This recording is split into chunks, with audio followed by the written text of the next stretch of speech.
Bienvenue à l'Agora des directeurs de la sécurité Nantes.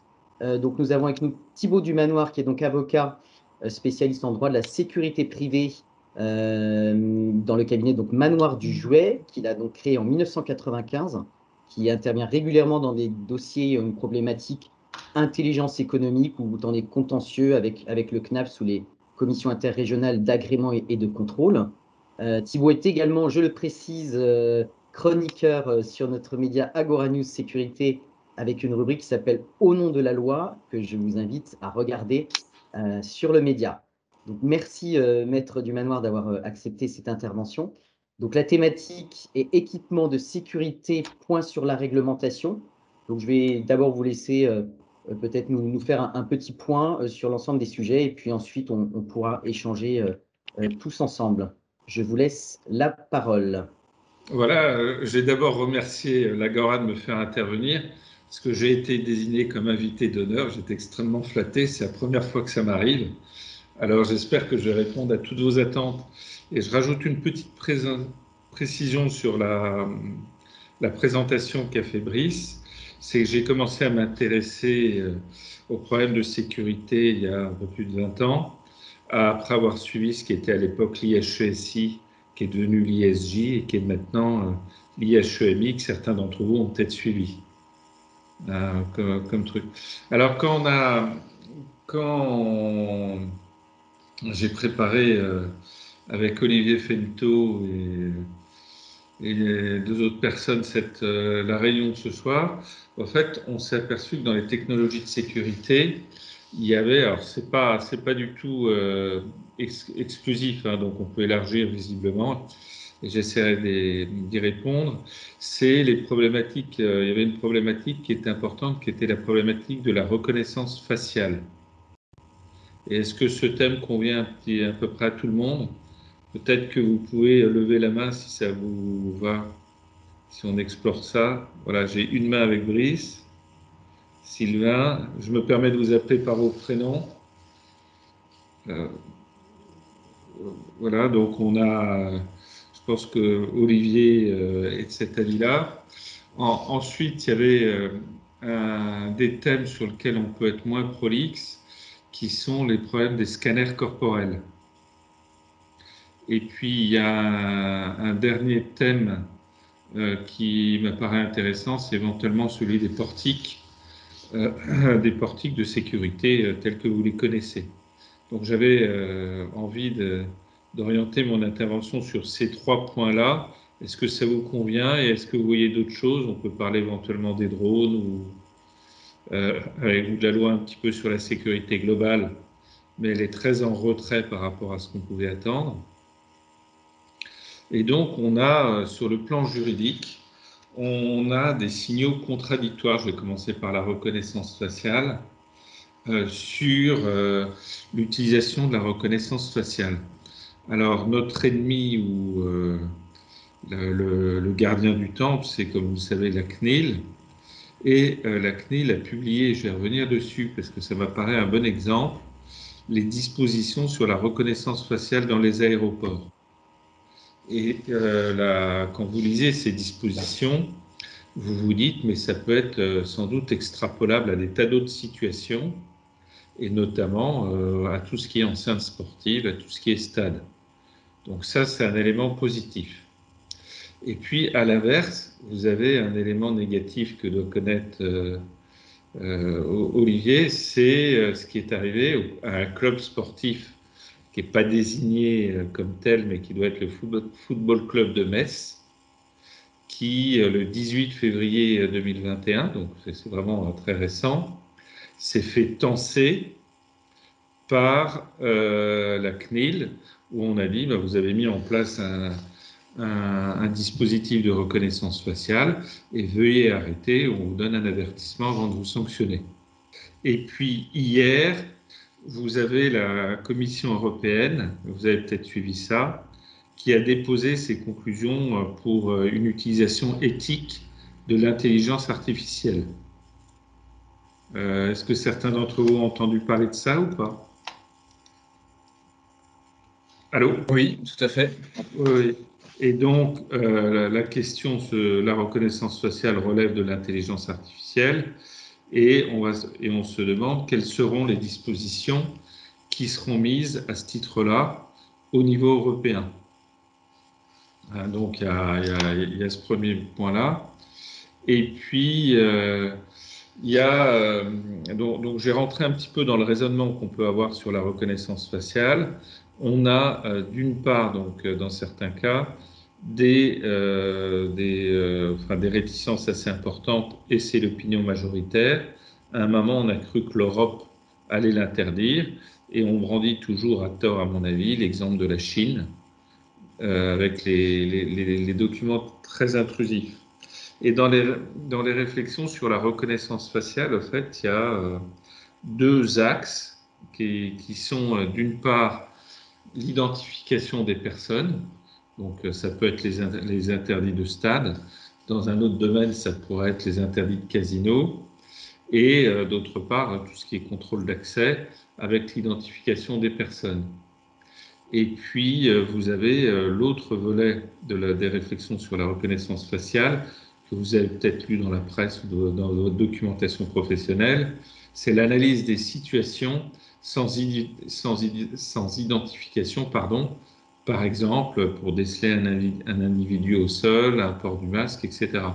Donc on a deux niveaux très différents, parce que l'un, on est soumis au RGPD très strictement, et l'autre, on l'est beaucoup moins. Alors je continue à développer mon raisonnement en m'inspirant, donc c'est une directive, enfin c'est un avis de la CNIL qui remonte à 2021, donc qui est très récent, sur les aéroports. Et donc on a de plus en plus de reconnaissance faciale dans les aéroports, et le premier point qu'a posé la CNIL pour dire on fait ou on ne fait pas, sachant qu'il y a des textes européens propres au transport aérien, hein, c'est qu'il faut trouver un but, une légitimité, et justifier par exemple la nécessité, la proportionnalité du dispositif de reconnaissance. Et il y a un des points invoqués qu'on peut retrouver dans des événements soit culturels, soit sportifs, c'est la fluidité de la circulation. Donc, si on a un contrôle qui est beaucoup plus accentué, beaucoup plus rapide, à ce moment-là, c'est une légitimité. Je pense que la reconnaissance faciale, dans certains cas, peut permettre ça. Et puis, le problème, deuxième impératif qu'a rappelé la CNIL, c'est recueillir le consentement préalable des passagers concernés, donc, ou des personnes concernées pour les personnes qui vont dans les stades. Et il faut, à ce moment-là, prévoir une alternative en disant si vous ne voulez pas être contrôlé par la reconnaissance faciale, à ce moment-là, vous pouvez avoir une reconnaissance qui est identique, qui est classique, pardon, par rapport à ce qui se fait. Jusqu'à là, c'est bon. Et la grande problématique de la CNIC, c'est que l'on traite uniquement les données des personnes ayant préalablement consenti. Et c'est par exemple une activation des caméras de reconnaissance faciale uniquement après une action de la personne concernée. Il faudrait également une technique floutant les visages des personnes se trouvant en arrière-plan, et puis des marquages évidents avec des marquages au sol avec les zones de contrôle reconnaissance faciale et les zones de contrôle classiques. Et puis, il y a maintenir les données biométriques sous le contrôle exclusif des personnes concernées. Alors là, on a une différence par rapport à ce qui peut se passer sur un événement sportif, culturel ou autre, puisque les données biométriques pourraient être enregistrées sur un passeport ou autre, et qu'il est évident que sur un contrôle d'accès de toute une foule, on n'aura pas ces données-là. Par contre, ça peut concerner un ensemble de personnes qui sont les personnes intervenant dans l'enceinte sportive, comme les personnes accréditées ou autres. Et la CNIL suggère ne veut pas de fichiers aisément accessibles, dans lequel il y a toutes les données personnelles de reconnaissance faciale, donc toutes les photos. Donc, elle suggère deux méthodes, pardon. Une première méthode qui est de dire on enregistre les informations soit sur un badge, soit sur le téléphone portable. Et comme ça, chaque personne est porteur de ces informations. Et au passage du contrôle par reconnaissance faciale, automatiquement, les informations sont transmises à la personne qui fait à l'appareil qui fait la reconnaissance faciale, et l'appareil en lui-même n'a pas de stockage. Et puis, deuxième solution, c'est qu'il y ait un fichier centralisé, mais qui soit crypté de façon à ce que les personnes ne puissent déchiffrer les informations. Donc là, on est dans des éléments assez classiques. Et puis, le dernier point, c'est réaliser une analyse d'impact relative à la protection des données. Voilà. Alors, dans ma présentation, il y a un petit point que j'ai volontairement omis, qui est l'organisation des Jeux Olympiques. Alors, que vous suivez tous, je pense, à des degrés divers, enfin, surtout pour vous, sans doute, Olivier. Et la question de la reconnaissance faciale s'est posée avec une attitude un petit peu ambiguë de l'État. Parce que vous avez un organisme qui s'appelle l'ANR, qui doit être l'Association nationale pour la recherche, qui a délivré des budgets pour que l'on développe des logiciels de reconnaissance faciale, soit à des fins d'identification, soit pour déceler des mouvements de foule, enfin sans identification, mais identification de situation. Donc il y a des budgets qui sont développés à ce niveau-là. Et à l'inverse, l'État, quand vous prenez la loi sur la sécurité globale qui vient d'être adoptée, est extrêmement frileux. Alors pourquoi cette position un peu ambiguë? C'est qu'on a une trace un peu un caillou dans la chaussure du gouvernement, qui est la loi Avia. Est-ce que vous aviez suivi cette loi Avia, cette personne? Et dans cette loi Avia, et voilà, Olivier avait suivi. Bon, l'idée, c'était de réglementer un peu ce qui se disait sur les réseaux sociaux. Et le gouvernement avait pris une position extrêmement dure de réglementation et s'est fait retoquer par le Conseil constitutionnel. Et donc, en disant, ça ne protège pas le droit des individus, ça tue la liberté d'expression. Et le gouvernement, au moment de la loi sur la sécurité globale, a fait machine arrière par rapport aux dispositions. Alors, vous vous souvenez qu'il y avait eu un rapport, je pense que c'était fin 2019, qui était le rapport Fauvert-Toureau, qui était par deux députés, donc Fauvert qui devait être l'ancien dirigeant du RAID et Alice Toureau qui est député de la Drôme, et qui reprenait un certain nombre de dispositions, notamment sur la reconnaissance faciale, disant qu'il fallait les pousser, puis début 2020, les deux députés déposent une proposition de loi qui, à mon avis, était rédigée soit par le ministère de l'Intérieur, soit par la chancellerie. Il y a les événements que je viens d'évoquer avec la loi Avia, et on a eu un truc indigeste qui a été déposé le 20 octobre, et ça a donné lieu à la loi sur la sécurité globale, que vous connaissez. Et si vous prenez, donc Azure Drone doit bien connaître ça, a dû regarder ça, l'utilisation des drones par les forces de l'ordre, vous apercevez que tout ce qui est reconnaissance faciale est noir sur blanc censuré. Mais je pense qu'à l'approche des JO, le gouvernement sera obligé d'évoluer, et la CNIL aussi. Alors vous êtes tous, je pense, des praticiens de la CNIL, mais je vous rappelle que au début de la CNIL, vous aviez un ayatollah des données privées qui était Alex Türk. Et puis vous avez ensuite eu Isabelle Fac-Perrotin, qui était relativement ouverte et qui a beaucoup fait évoluer la CNIL sur un grand nombre de sujets, en disant on ne peut pas dire que tout est données privées maintenant. Les gens se mettent à nu sur Internet, et donc on ne vient pas nous demander de protéger des droits, des informations, un certain nombre d'éléments qui divulguent par ailleurs. Enfin, une approche très ouverte. Et on a maintenant Marie-Laure Denis qui a repris cette approche assez ouverte. Donc j'ai un optimisme tempéré parce que je suis réaliste, Mais je pense que sur tout ce qui est reconnaissance faciale, on aura des évolutions assez rapides. Alors, je ne sais pas dans quel cadre, comment ça va se faire, mais je suis persuadé que le gouvernement sera obligé, enfin l'État français et la CNIL seront obligés d'évoluer. Alors, j'en viens maintenant au deuxième point de mon intervention, qui est le scanner corporel. Hein, donc, c'était une question aussi d'Olivier, en disant dans quelles conditions on peut utiliser des scanners corporels. Alors, peut-être que Securitas propose aussi ce type de produit.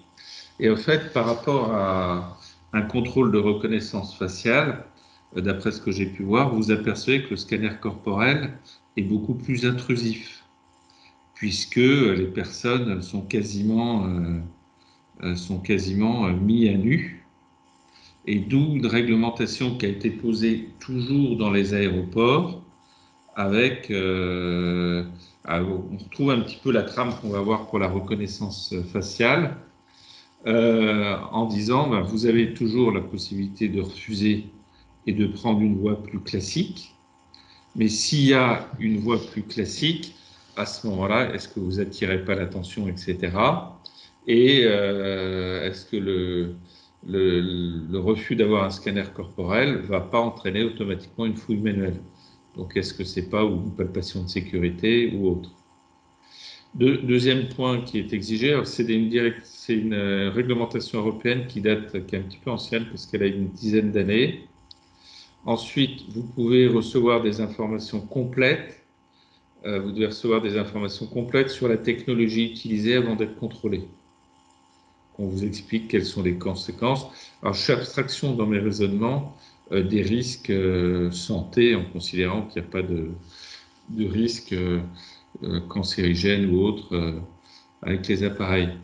Ensuite, troisième point, c'est vous pouvez choisir le sexe de la personne qui analyse votre image corporelle.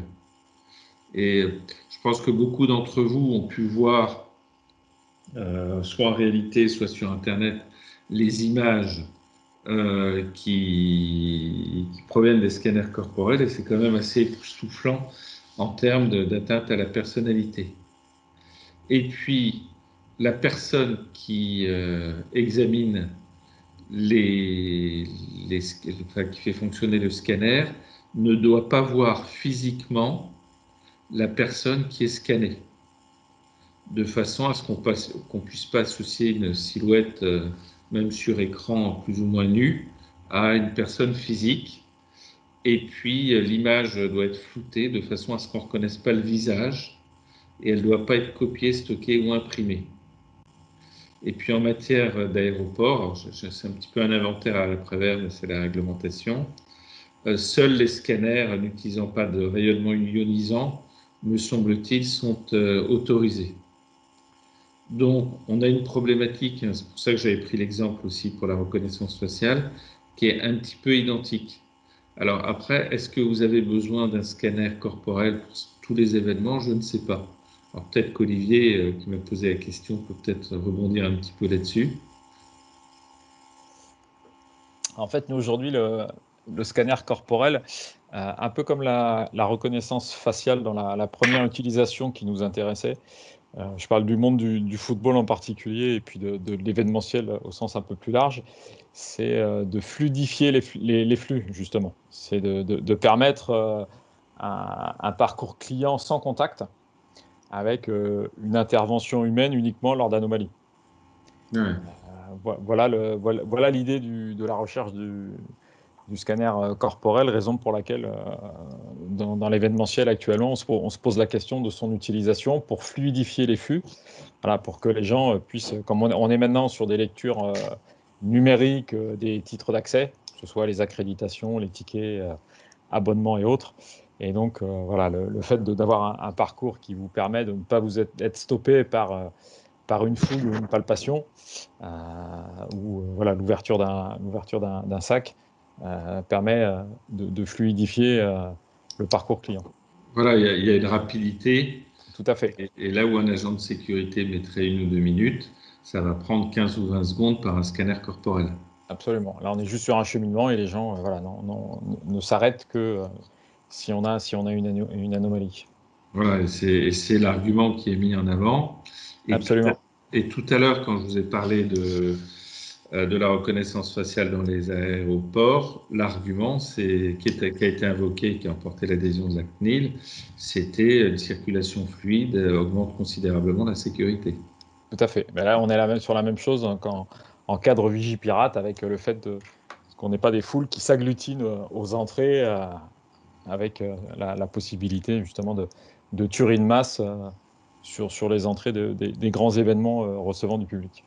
Voilà, comme il y avait eu une tentative que tout le monde connaît au Stade de France. Hein. Tout à fait. Et j'ai pas d'exemple d'utilisation actuelle de scanner corporel dans des stades ou d'autres enceintes sportives. Vous en avez, Olivier, ou pas encore? Non, pas encore. Là, c'est justement, pour nous actuellement, on en est encore à l'état de réflexion. Ouais. Et dans C'est pas encore utilisé. C'est pas encore utilisé. Ouais. Non. Et après, j'imagine que sur le plan rentabilité, ça doit entraîner une diminution des agents de sécurité. Absolument. Puisque la deuxième crainte, c'est après le Covid, la possibilité de disposer de suffisamment de personnel formé et compétent, puisqu'on est actuellement en train de perdre énormément de monde dans les sociétés de sécurité, sachant on savait déjà qu'on serait en déficit de personnel en vue de la Coupe du Monde de rugby et des Jeux Olympiques. Le Covid a fait qu'un grand nombre d'agents de sécurité ont abandonné le métier. Donc voilà, c'est aussi pour ça qu'on est en train de se dire que la législation va évoluer, puisque pour pallier le manque de personnel, il faudra faire appel à du matériel. Voilà. Et puis il y a l'expérience, c'est à Londres, hein, qu'il y a eu énormément de difficultés il y a quelques années sur la sécurité des Jeux Olympiques. Oui. C'est ça, où ils se sont retrouvés. Je crois de mémoire, ils ont fait appel à l'armée ou je sais pas où, comment. Oui, ils ont été obligés de mobiliser l'armée, la police, faire venir de toute l'Angleterre, parce que ils n'arrivaient pas à avoir suffisamment de personnes pour sécuriser l'événement. Voilà. Et je pense que nos décideurs, vous participez peut-être, il y a des rencontres privées publiques pour organiser les Jeux Olympiques, ont bien conscience et ont comme exemple l'image de ce qui s'est passé à Londres. Oui, oui, tout à fait. Voilà. Alors sur les scanners, donc, je vous ai expliqué très rapidement la règle. Après, il y aura certainement, si c'est admis, des règles additionnelles en disant il faut un agent de sécurité, peut-être des proportions en disant il faut un agent pour 2 scanners ou un agent par scanner en plus, hein, à côté pour réglementer ça, indépendamment de la personne qui visualise. Hein. Il y a toujours l'idée de proportionnalité en disant est-ce que les moyens que je mets en œuvre, est-ce que la fin justifie la fin justifie les moyens. Et alors ça peut dépendre naturellement de la nature des biens qui peuvent être volés. Si c'est des matières nucléaires, on n'aura pas la même réaction que si c'est des petits pois. Mais j'ai très peur si c'est pour des protections contre le vol, qu'on vous dise le scanner corporel qui est extrêmement intrusif est peut-être disproportionné par rapport à une protection pour vol. Et dans cette hypothèse-là, si vous voulez une protection pour le vol, ben vous mettez un portique de sécurité comme il peut avoir dans des magasins comme on connaît tous. Et les personnes avec qui vous aviez discuté de ça, Olivier, ont analysé ce principe de proportionnalité ou... Oui, tout à fait. On est plus sur de la technologie assez avancée, où sortir des données sur une clé USB ou voilà, sur des petites choses de ce type-là qui ne seront pas forcément détectées avec un portique.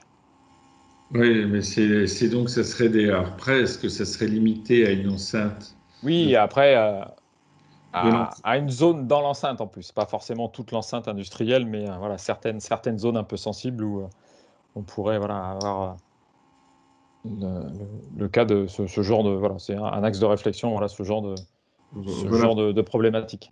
Pour le secret des affaires, Par exemple. tout ce qu'il y a, ou tout ce qui est secrets commerciaux, etc. Et ça correspond à l'esprit de la loi qui a été adoptée en 2018 sur le secret des affaires. L'esprit de la loi, ou la loi d'ailleurs, c'est si vous ne protégez pas physiquement ou par des mesures d'organisation des contrats, etc., votre secret des affaires, vous n'avez pas le droit à une protection légale. Et si je prends une comparaison avec, un peu triviale, c'est si vous laissez la porte de votre appartement ouverte, vous ne plaignez pas d'avoir été volé.